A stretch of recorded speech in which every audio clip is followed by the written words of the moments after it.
Vamos a suponer que tenemos propano, ¿ok?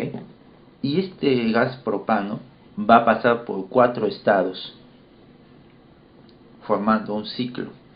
Inicialmente, el propano se encuentra en un estado 1. Ahorita vamos a ver cuáles son esas características. Y va a pasar a un estado 2. Y eso va a ser a través de un calentamiento. Mediante un calentamiento, pero adiabático. Entonces mejor voy a ponerle así un momentito. Vamos a tratar de arreglar esto. Luego, estando en el estado 2, va a pasar a un estado 3 a través de un enfriamiento isocórico. Estando en el estado 3, va a pasar a un estado 4 a través de una expansión isotérmica. Estando en el estado 4, va a retornar al estado 1 mediante un proceso isobárico. Y lo que queremos saber es todo lo que se pueda, todas las propiedades del fluido cuando pase por esos 4 estados. Esos son los estados por donde va a pasar el fluido. Y aquí voy a colocar el proceso, pero lo voy a abreviar. Este va a ser un calentamiento adiabático. Al inicio, el propano se encontraba a 100 grados Celsius y tenía una presión de 3 bar. Puedo aprovechar de una vez para pasar estos Celsius a Kelvin. Ya está. Estos son datos que yo he dado. El propano sufre un calentamiento adiabático, de tal manera que su presión cambia a 5 bar. Este dato yo lo estoy dando. Luego, sufre un enfriamiento isocórico, de tal manera que se vuelve vapor saturado. Entonces voy a poner aquí fase. Aquí, cuando pasa al estado 3, se va a volver vapor saturado. Bueno, aquí no sé en qué fase se encuentra. Si es líquido, es gas, no lo sé. Bueno, al menos no me dice. Pero conociendo el propano, saben que es un hidrocarburo ligero. Y si me dicen temperatura de 100 grados, pues es obvio que está en fase gaseosa. Pues, ¿no? Pero si gustan lo podemos comprobar. Pero aquí me dicen que cuando se produzca el enfriamiento isocórico, voy a obtener vapor saturado. Luego se produce una expansión isotérmica. Y finalmente regresamos a las condiciones iniciales.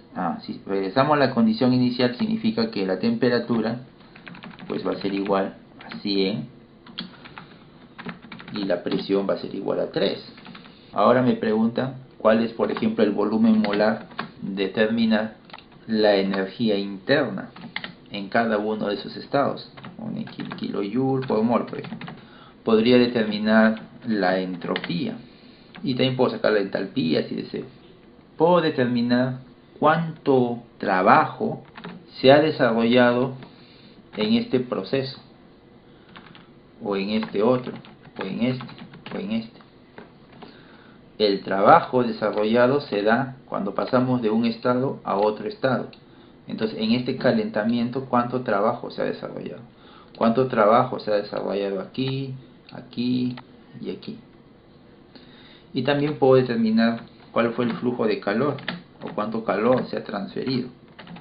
Cuando dice por mol, se está refiriendo cuánto trabajo, kilojoule, se ha transferido por cada mol de propano, ¿no? A eso se refiere.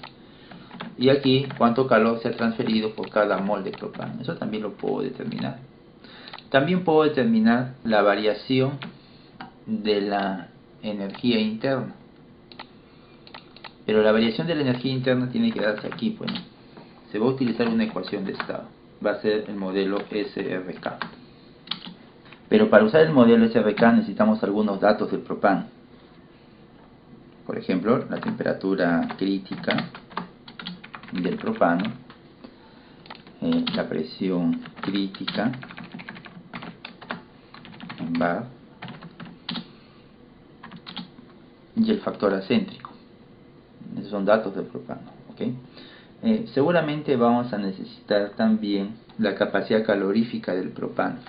Se va a utilizar una ecuación de este tipo, ¿no? Cp sobre R,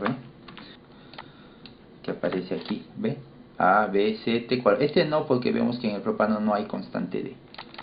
Entonces, a partir de esta ecuación, para un fluido puro, si usted conoce dos propiedades, todas las demás las puede calcular, siempre y cuando formen una sola fase. La pregunta aquí es, ¿este propano en qué estado se encuentra? ¿Gaseoso? ¿Líquido?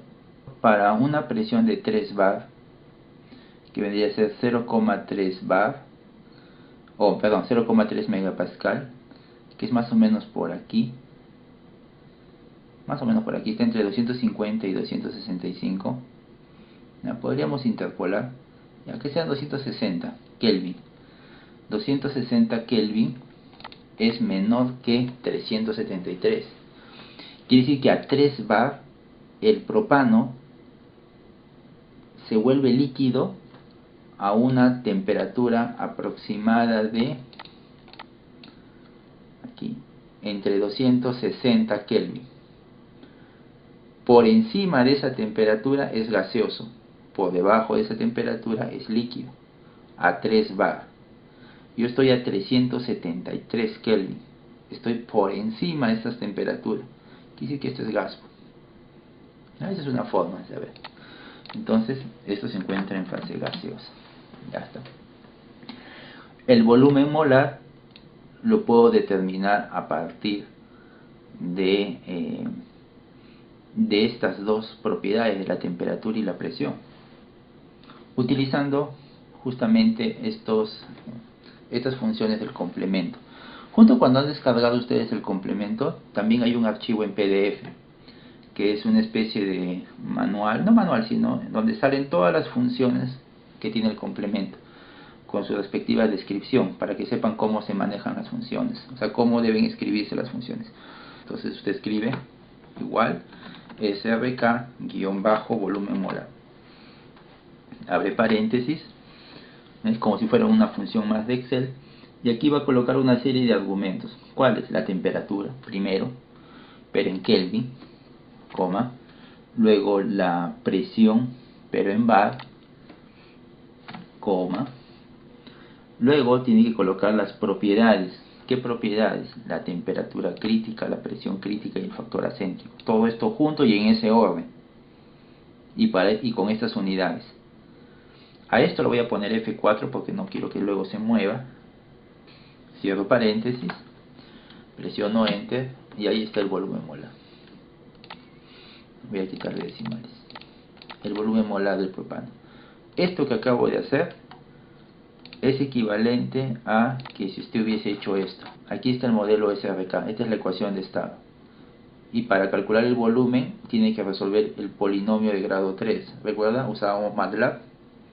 Bueno, en lugar de eso, todo eso ya está programado en ese comando y eso le da el resultado. Usted lo puede verificar si desea, ¿no? Puede calcular el A crítico, el alfa, el A, el B, lo reemplaza en el polinomio, usa MATLAB y al final le va a dar este resultado, 10 litros por mol, ¿no? Ya tenemos el volumen. Ya. Las propiedades como la energía interna. Yo les había comentado que no es para nosotros tan importante saber el valor de la propiedad en un determinado estado. Lo más importante es saber la variación, ¿sí? Así que esto no lo vamos a hacer, sino de frente a la variación. Pero voy a dejar este espacio en blanco por una razón, ¿ya? Y lo mismo con la entropía. Después lo voy a volver a poner otra vez, no se preocupen, así que déjenlo así, ¿no? Para calcular la variación de la energía interna necesito no solo los datos del estado 1, también necesito los datos del estado 2. Entonces ahí tengo un primer problema. Del estado 2, ¿qué cosa sé? Solamente sé su presión, nada más. Pero sé algo más, que el flujo de calor es cero. quiere decir que este flujo de calor que está aquí vale 0. Este es un proceso de calentamiento. Si yo aplico la primera ley de la termodinámica, voy a tener que la variación de la energía interna es igual al flujo de calor más el flujo de trabajo. La primera ley. Esto lo vamos a usar para todo. Ahora bien, para este primer caso, la variación de la energía interna 1, 2, le pongo 1, 2 porque estoy pasando del estado 1 al estado 2, ¿ok? Va a ser igual al flujo de calor 1, 2 más el flujo de trabajo 1, 2. Pero el flujo de calor 1, 2 es 0. Es lo que me está diciendo y el problema, es adiabático. Si es 0, entonces quiere decir que la variación de la energía interna es igual al flujo de trabajo. Entonces, esto va a ser válido para este proceso 1, 2. Quiere decir que este valor que va a aparecer aquí es numéricamente igual a este trabajo que está aquí. Cuando tengo un proceso adiabático reversible, vamos a suponer que todos estos procesos fuesen reversibles, para un proceso adiabático reversible, la variación de entropía es 0. Este es un proceso adiabático. Y si es reversible, entonces esta variación de entropía que aparece aquí también es 0.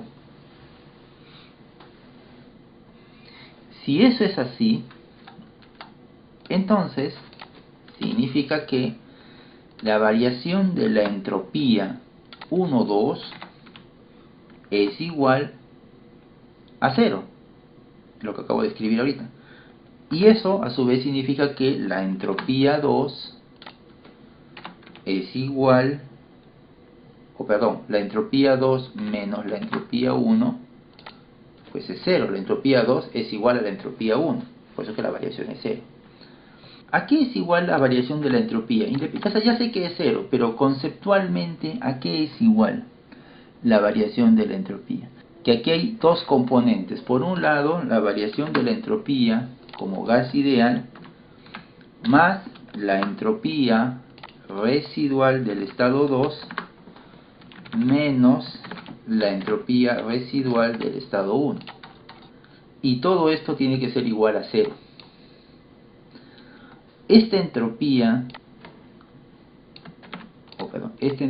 como gas ideal, nosotros sabemos que es igual a la integral, aquí está, desde una temperatura, en este caso va a ser, como es del estado 1 al estado 2, desde una temperatura T sub 1 hacia una temperatura T sub 2, multiplicado por el C sub P, pero como gas ideal, entre la temperatura por la diferencial de la temperatura, menos R por el logaritmo natural de la presión del estado final 2 entre la presión del estado inicial 1. Esa es la entropía como gas ideal. ¿Qué necesito? La temperatura y la presión de ambos estados. Lo voy a poner aquí mejor para que se pueda entender y no haya confusión. Esto es variación de entropía como gas ideal cuando pasamos del estado 1 al estado 2, ¿ok? Entonces, esto yo lo puedo calcular si sé la presión y la temperatura de ambos estados. Pero si usted observa aquí, no tenemos la temperatura del estado 2, solo la presión nada más. No importa. Imagine usted que sí conoce la temperatura. Haga de cuenta que usted sí conoce esta temperatura. ¿Ya? Entonces, como usted conoce la temperatura del estado 2 y conoce la presión del estado 2 y conoce la temperatura y la presión del estado 1, entonces esto se puede calcular. Esto no es ningún problema. Por otro lado, usted sabe que las propiedades residuales dependen de la temperatura y la presión. En este caso, la entalpía residual 2 depende de la temperatura 2 y también depende de la presión 2. En el caso de la propiedad residual del estado 1, es decir, la entropía del estado residual 1, depende de la temperatura 1 y la presión 1. Y como usted conoce estos valores, estos también los puede calcular. Por lo tanto, todo esto se puede calcular. ¿Y esto cuánto debe ser? 0. Aquí la clave va a ser, usted va a dar un valor aquí.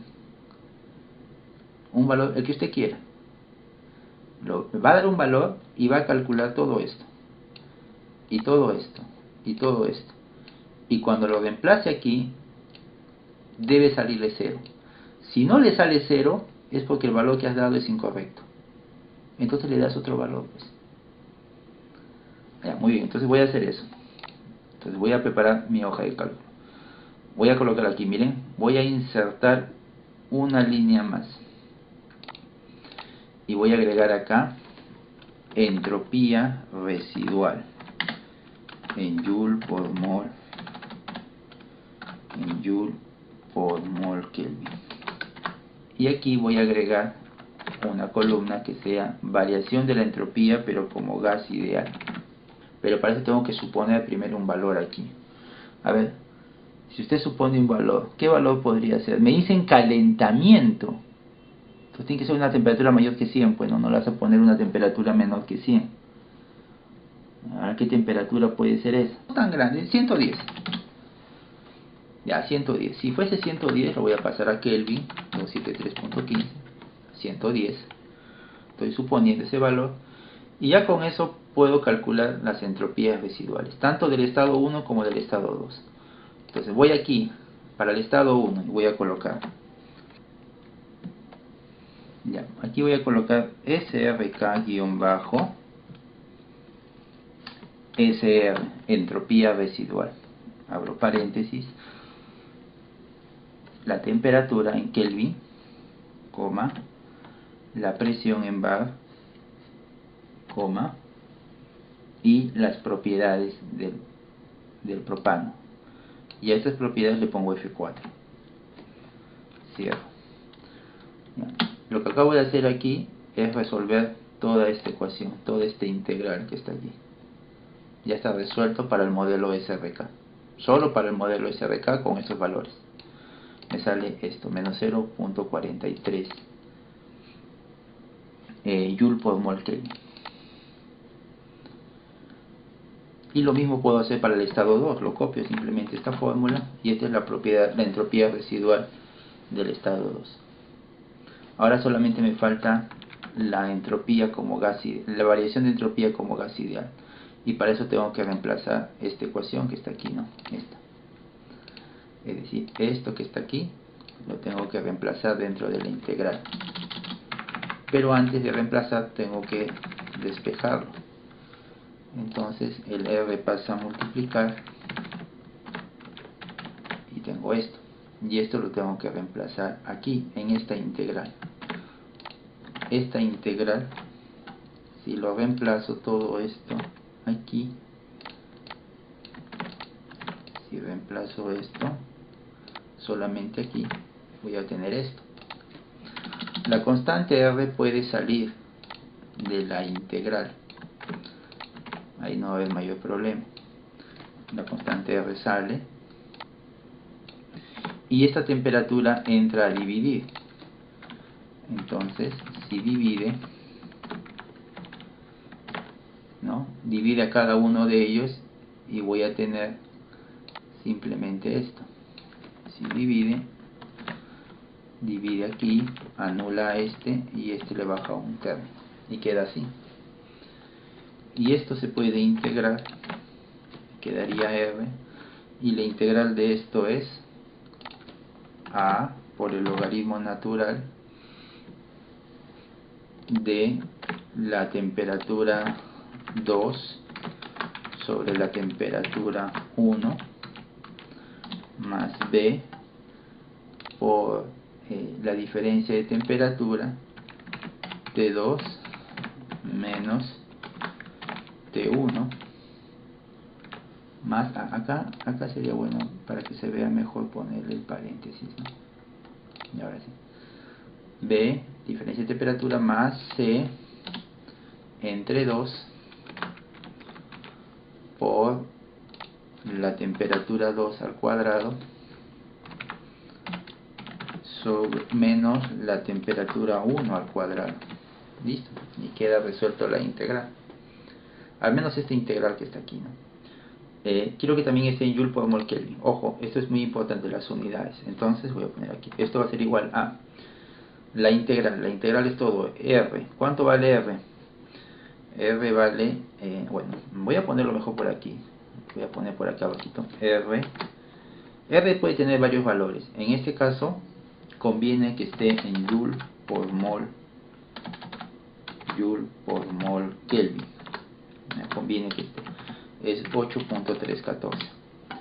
entonces sería el valor de R, que está aquí, F4, multiplicado por, abro paréntesis, la constante A, F4, por el logaritmo natural de la temperatura 2 en Kelvin entre la temperatura 1 en Kelvin, cierro paréntesis del logaritmo, más B, F4 para B, por paréntesis la temperatura 2 en Kelvin menos la temperatura 1 en Kelvin, cierro paréntesis, más la constante C, F4, entre 2 por paréntesis, estoy haciendo esto, ¿no? La temperatura 2 en Kelvin al cuadrado menos la temperatura 1 en Kelvin al cuadrado, cierro el paréntesis y otra vez el paréntesis.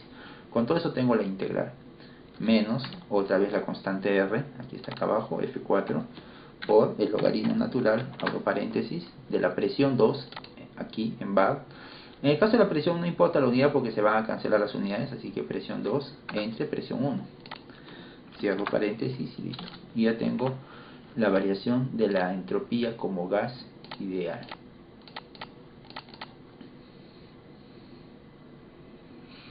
Ahora tengo que verificar que esta suma de 0, esta suma da 0. ¿Dónde lo coloco? Lo voy a colocar acá, tengo que insertar, no abajo, aquí, y tengo que copiar eso. Variación de la entropía nada más, calcular.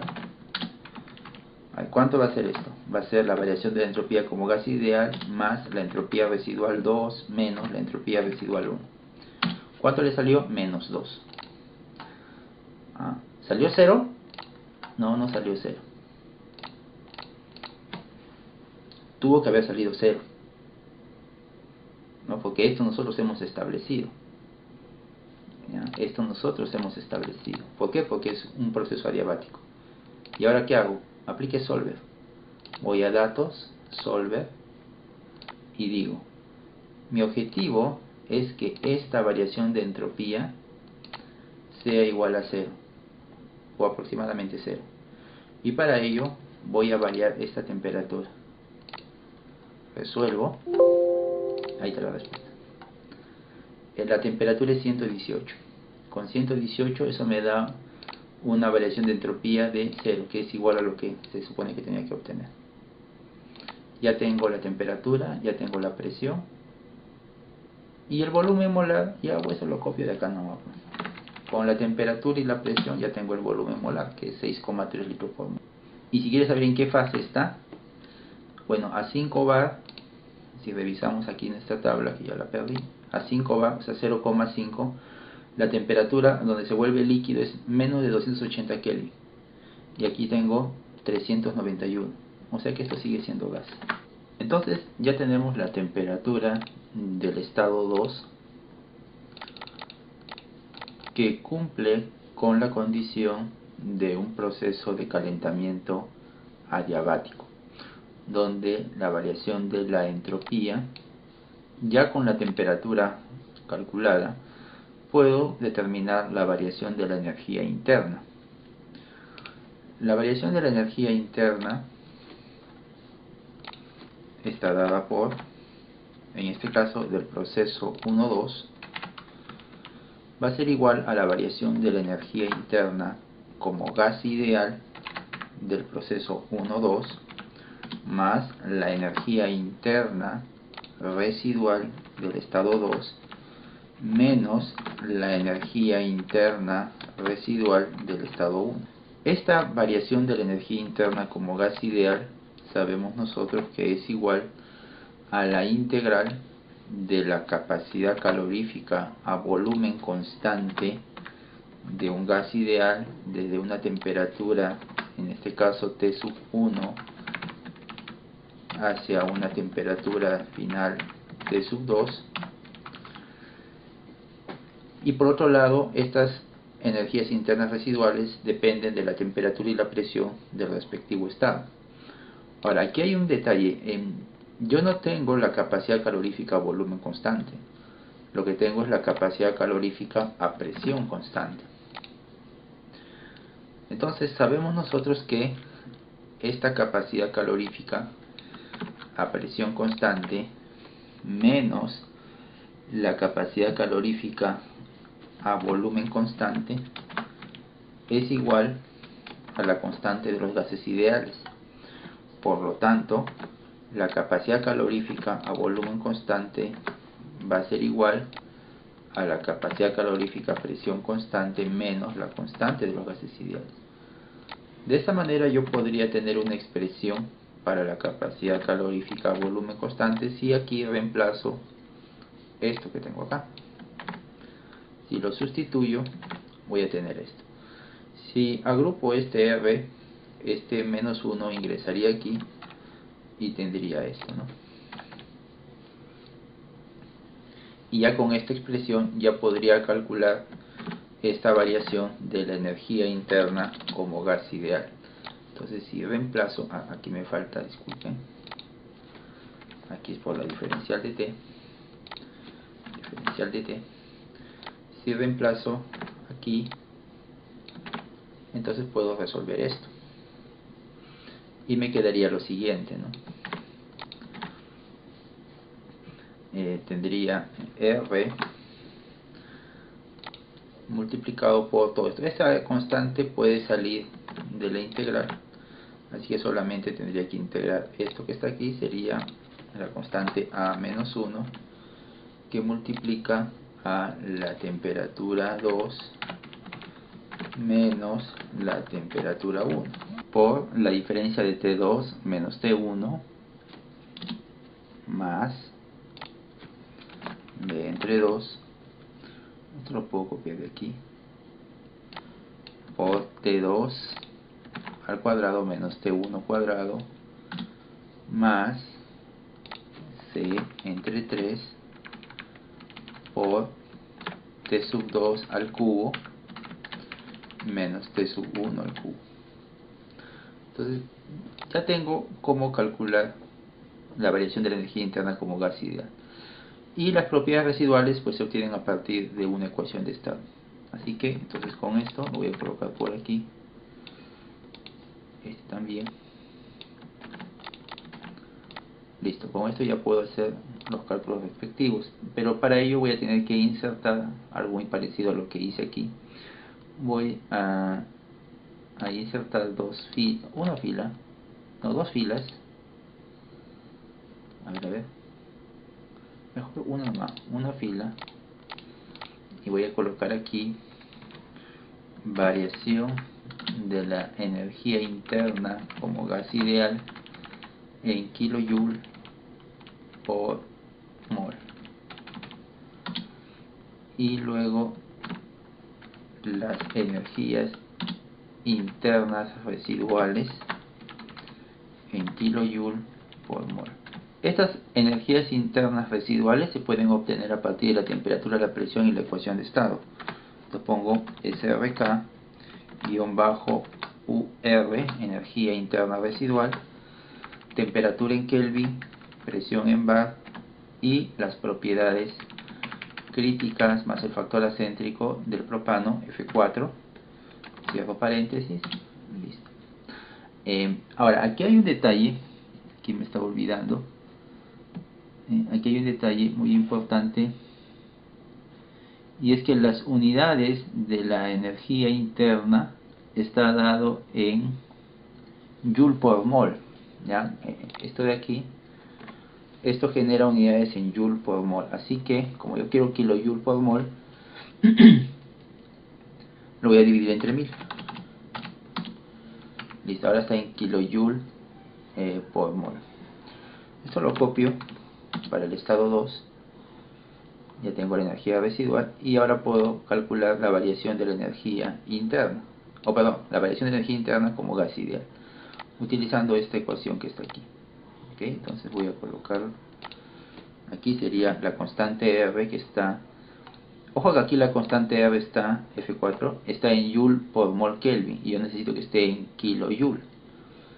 Así que voy a de una vez aprovechar para dividirlo entre 1000.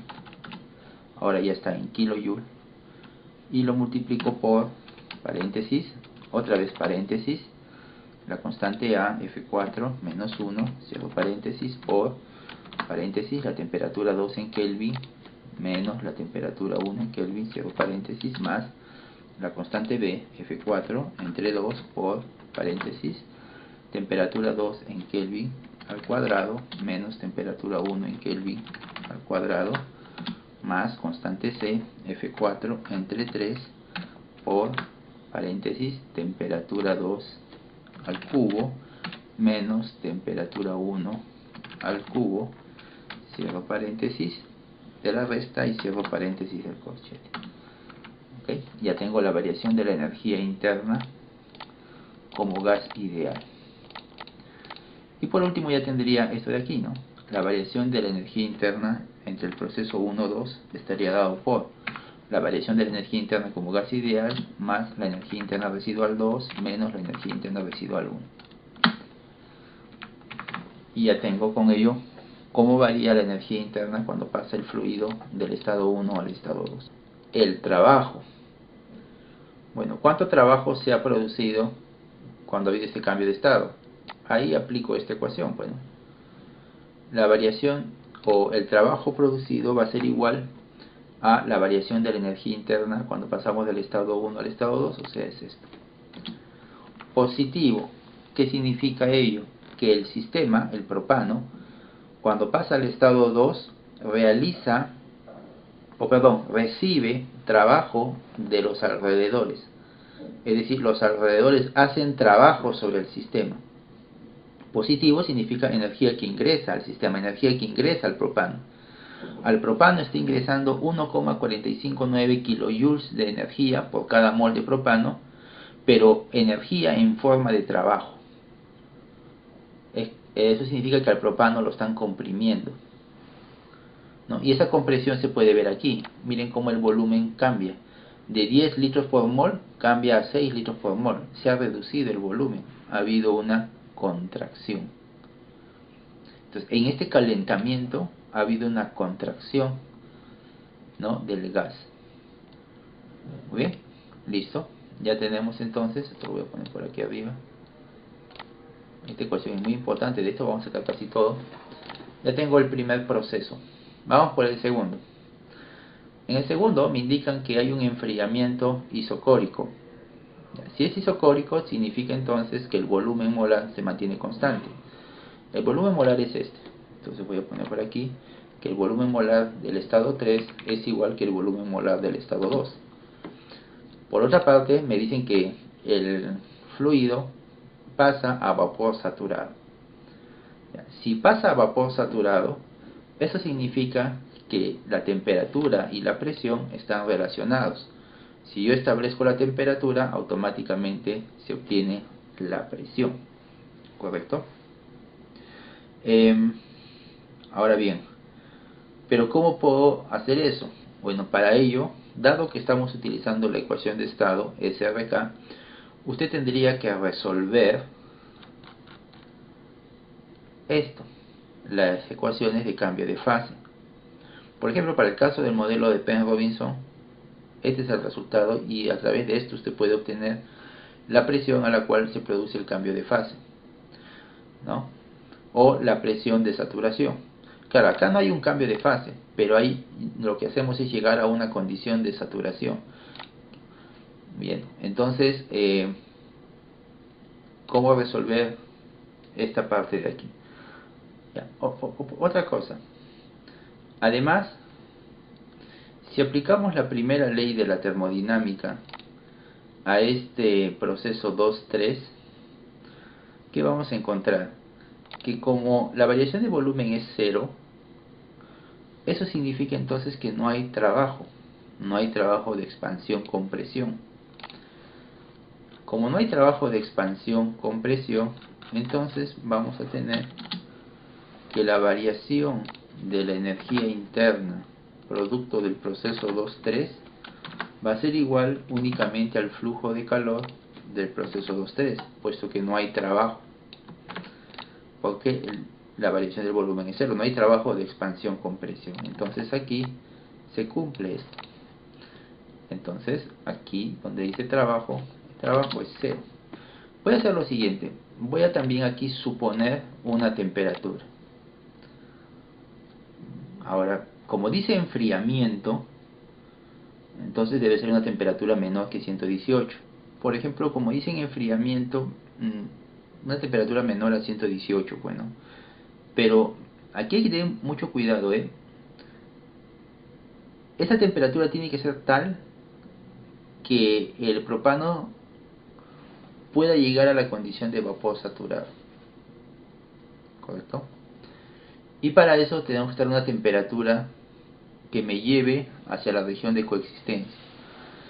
Voy a probar con una temperatura baja, por ejemplo, vamos a suponer 20 grados Celsius. Voy a aprovechar para pasarlo a Kelvin. Y ahora voy a calcular la presión de vapor, pero utilizando la ecuación de estado SRK. Para ello voy a usar el comando SRK-PSAT, presión de vapor, abro paréntesis, la temperatura en Kelvin, coma, y los parámetros críticos y el factor acéntrico del propano, F4, cierro paréntesis, y eso me da una presión de saturación de aproximadamente 8,45. Si usted le hubiese puesto otro valor, por ejemplo 10, la presión de vapor sería de 6,4. La pregunta es, ¿cuál es la verdadera temperatura? Puesto que esto depende de la temperatura. Entonces lo que voy a hacer es esto, mire. Voy a insertar aquí, voy a insertar dos filas. ¿Por qué? Voy a calcular, solamente para este caso, voy a calcular el volumen molar del propano usando esta temperatura y esta presión. Voy aquí, SRK-volumen molar, abro paréntesis, temperatura en Kelvin, coma, presión en bar, coma, y las propiedades críticas más el factor acéntrico F4, cierro paréntesis.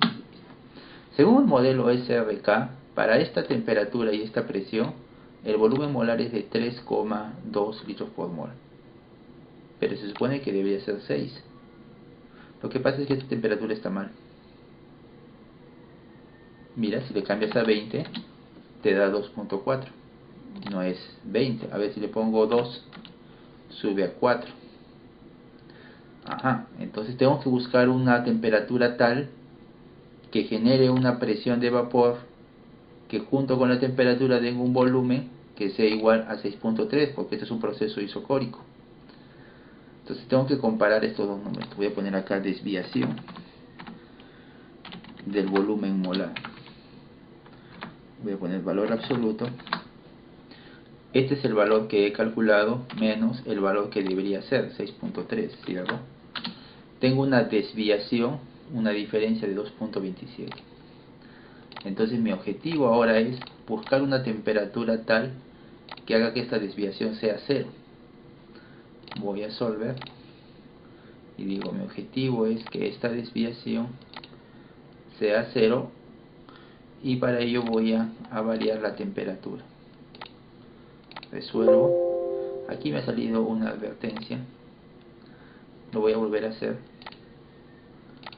Solver. Está bien. Le he puesto que mi objetivo sea que esto sea el menor valor posible. O si quieren pueden ponerle que sea 0. Cambiando la temperatura. Está bien. Pero ¿qué pasa? Que está activado esta opción. Y esta opción dice que solamente va a trabajar con valores positivos. O sea, no se permiten los negativos. Pero esta temperatura podría ser negativa, ¿no? Si está en grados Celsius. Entonces lo voy a desactivar esto para que también trabaje con valores negativos aquí. A ver, ¿ve? Menos 12. Con menos 12 grados Celsius obtengo un volumen molar de 6.3 que es igual a este. La desviación es 0. Pues quiere decir que esta es la temperatura. Esta es la temperatura a la cual se va a enfriar. La presión que va a alcanzar va a ser de 3.18, la presión de vapor. Y el volumen 6.3, que es el mismo volumen que está aquí. Entonces ya tengo temperatura y presión. Y ya con eso puedo calcular todo lo demás. Por ejemplo, puedo calcular la variación de la entropía.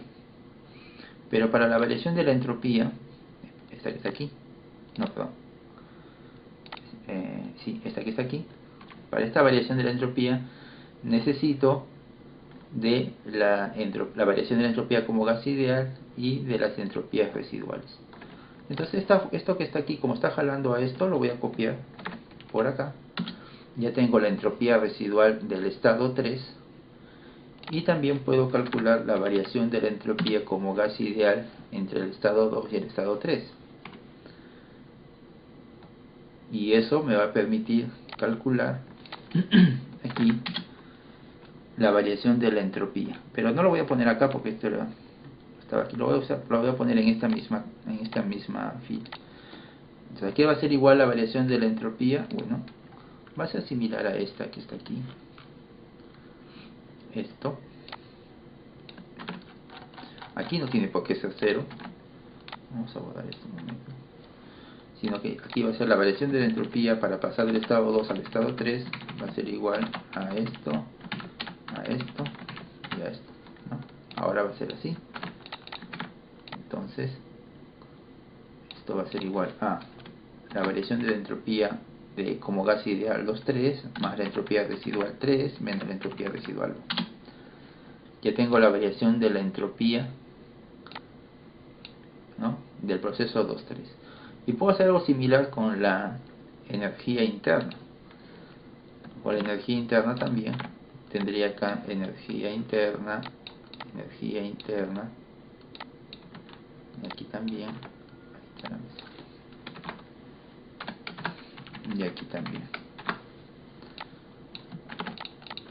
Pero para ello necesitaría calcular la energía interna residual 3. Entonces copio esta fórmula por acá. Ya tengo la energía residual 3. La variación de la energía interna como gas ideal también la puedo copiar aquí.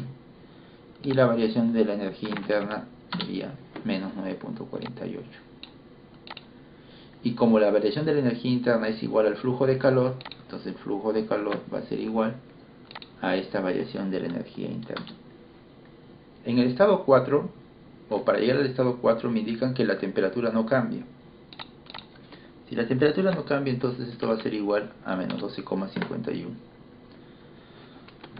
Si le sumo 273.15, tengo la temperatura en Kelvin. Me dicen que es una expansión, nada más. Aquí hay un proceso de expansión. A ver, ¿qué más? Expansión isotérmica. Eso es todo. Me faltan muchos datos, ¿no? Me falta un dato más, solo tengo temperatura. Bueno. Pero por otro lado, me dicen que cuando pase del estado 4 al estado 1, va a ser mediante un proceso isotérmico, isobárico. La presión no va a cambiar. Y voy a regresar a la presión del estado 1, que es la presión esta de aquí, 3 bar. Como este proceso es isobárico, significa que esta presión es igual a la presión del estado 1. Pues. La presión inicial es igual a la presión final. Si tengo la presión. Pues como tengo la presión, 3 bar, puedo calcular el volumen. El volumen molar. Pero para ello sería bueno saber en qué estado me encuentro, gaseoso o líquido. Bueno, si usted se va aquí a la tabla otra vez del propano, para una temperatura de 260 Kelvin, para una presión de 3 bar, 3 bar está más o menos por aquí. Estoy cerca a los 260, aquí hay que tener un poquito de cuidado. Entonces voy a mejor temperatura en Kelvin y la presión en bar.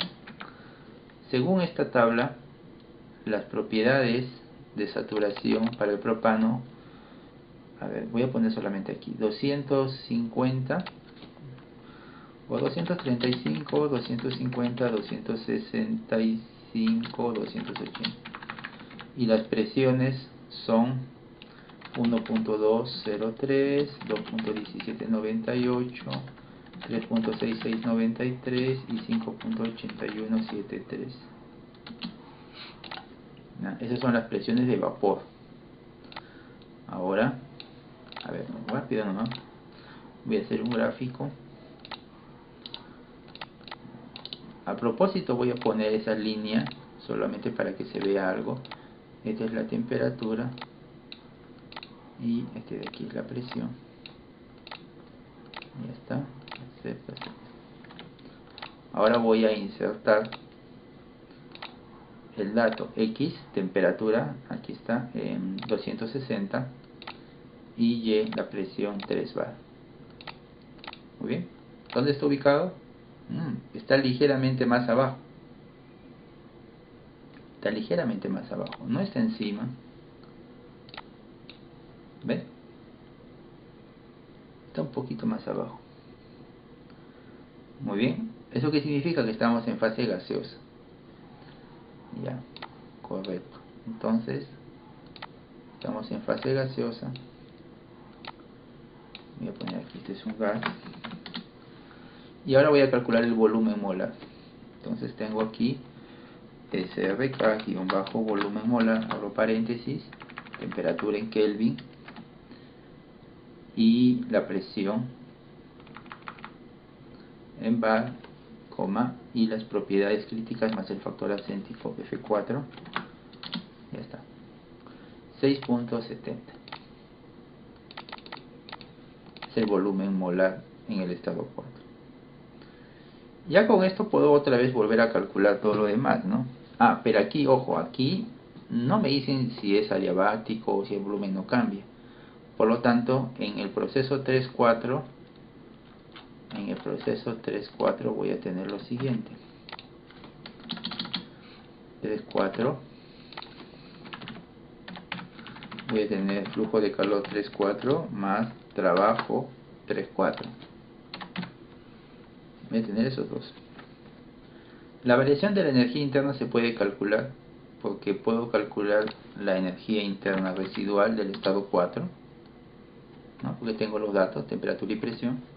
Puedo calcular la variación de la energía interna como gas ideal, ¿no? Aquí tengo los datos, que fíjense que en este caso salió 0. Es lógico porque la energía interna como gas ideal solo depende de la temperatura, y si la temperatura es la misma, pues no va a haber variación de energía interna como gas ideal. Pero la variación de la energía interna total no va a ser 0, porque aquí tengo las energías internas residuales. Entonces ya tengo este término de aquí. ¿Correcto? Ya tengo esto. También puedo calcular la entropía. Fíjense, puedo calcular la entropía residual del estado 4. La entropía como gas ideal no va a salir 0, porque recuerden que la entropía como gas ideal depende de la temperatura, pero también depende de la presión. Y si bien es cierto la temperatura es la misma, la presión no lo es. Por lo tanto, no sale 0 aquí. Y por lo tanto, la entropía, la variación de la entropía total va a estar dado por estos de aquí, ¿no? Ya tengo la variación de la entropía total también. Ahora solamente me falta el trabajo y el flujo de calor para este proceso de expansión isotérmica. A ver, ahora, ¿cómo hacemos esto? Bueno, nosotros sabemos que el trabajo, en este caso el trabajo 3.4, por definición, para un proceso de expansión y compresión va a ser igual a menos la integral de la presión por la diferencial del volumen desde un volumen 3 hasta un volumen 4. ¿Correcto?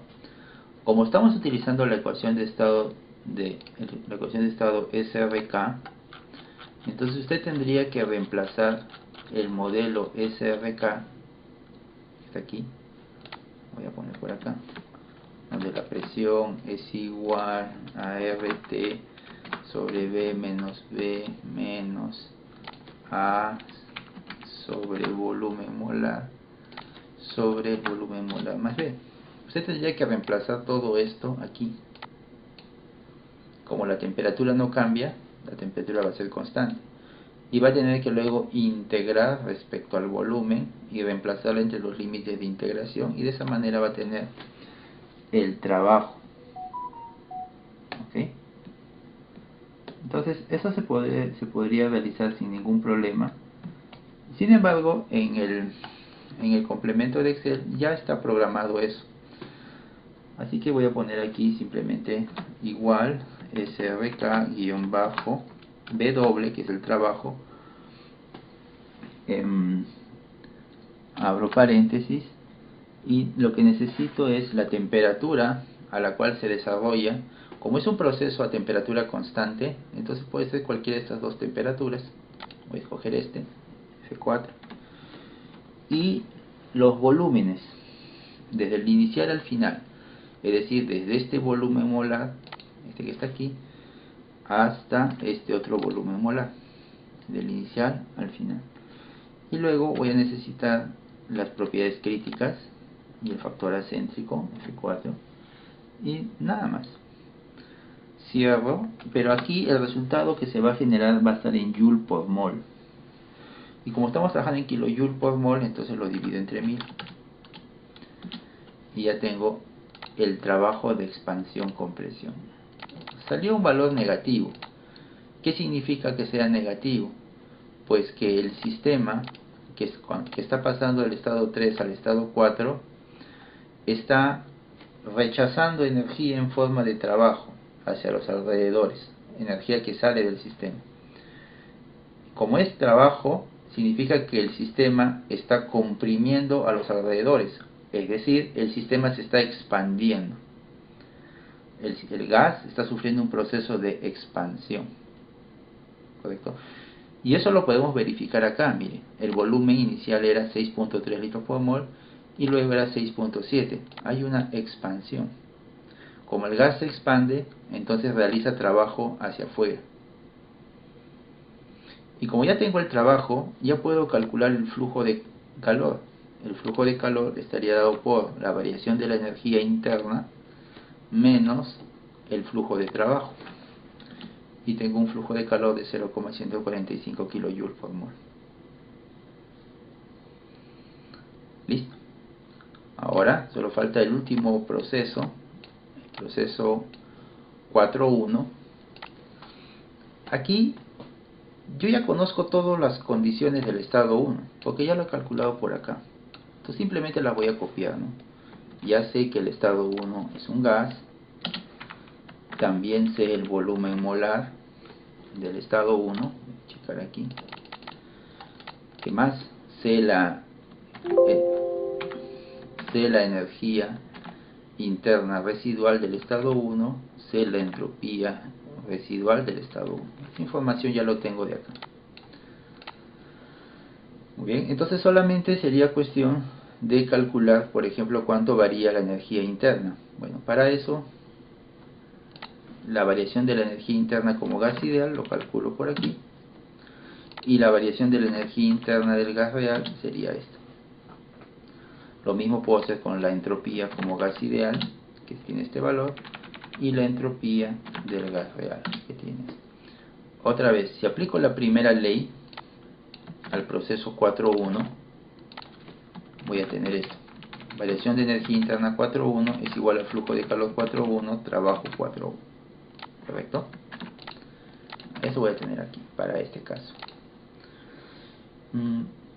La variación de la energía interna ya la conozco, es 8 kJ por mol.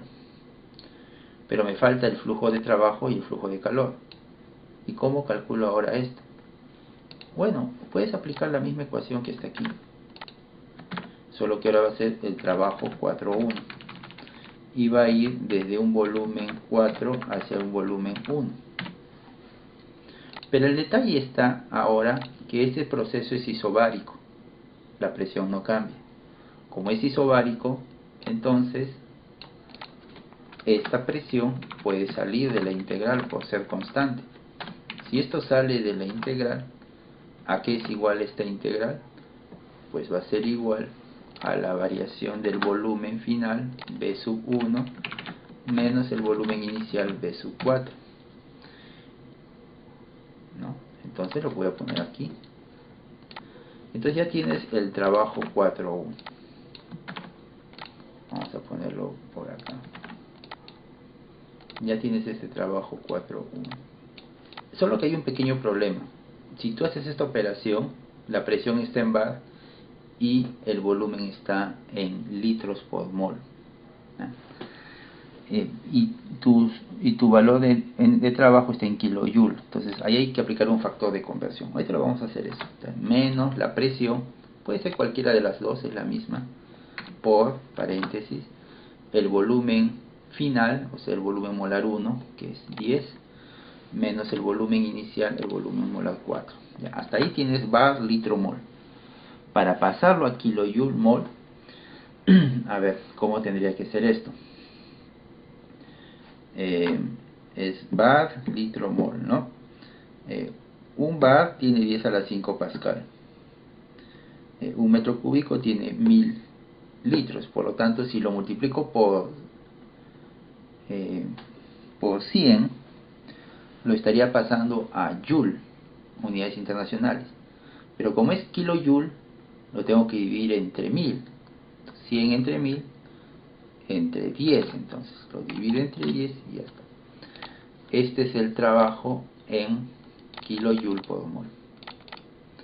Y como ya tengo el trabajo, ya puedo calcular el flujo de calor. El flujo de calor va a ser igual a la variación de la energía interna menos el flujo de trabajo. A ver, vamos a ver aquí. El flujo de trabajo me salió negativo. ¿Qué significa eso? Significa que el sistema hace trabajo hacia afuera. Es decir, el sistema se expande. Efectivamente, mire, de 6 litros por mol, el volumen está pasando a 10 litros por mol. Hay una expansión. Entonces hay un trabajo hacia afuera. Y eso origina un flujo de calor hacia el sistema, desde los alrededores hacia el sistema. Y listo. Ya tengo calculado, te lo voy a poner por aquí. Tengo calculado todas las propiedades termodinámicas para los 4 estados y todos los cambios producidos en cada proceso. Pero como este es un proceso cíclico, voy a colocar acá cuál sería la variación de la energía. Voy a volver a copiar porque está muy alejado. La variación de la energía interna, pero del ciclo. Bueno, para eso lo que usted puede hacer es simplemente suma todos estos. Puede sumar esto, más este, más este, más este. Y se supone que debe salirle 0. ¿No? También puede obtener la variación de la entropía de todo el ciclo. Y debe ser igual a la suma de todas las variaciones de entropía. Y también le va a salir 0. Y también puede usted calcular el trabajo y el flujo de calor, pero del ciclo. Voy a poner aquí abajo para que se note mejor. Del ciclo. ¿Y a qué va a ser igual esto? Igual a la suma de todos los trabajos, de estos 4 trabajos, y eso me da 0,315. Es decir, que todo este proceso cíclico está generando esta cantidad de trabajo, o perdón, está consumiendo esta cantidad de trabajo. Es trabajo que ingresa al sistema. Y el calor, si sumo todo, sumo estos 4, me debe salir el mismo valor, pero de signo cambiado. Eso significa que todo este proceso está recibiendo energía en forma de trabajo desde el exterior, y eso se está eliminando ¿no?, hacia el exterior en una cantidad de menos 0,315 kJ por mol. Si uno aplica la primera ley a todo el ciclo, voy a tener aquí que la variación de la energía interna en el ciclo es igual al flujo de calor en el ciclo por el trabajo en el ciclo. Como la variación de la energía interna en el ciclo es cero, pues es evidente que estos dos son iguales pero de signo cambiado.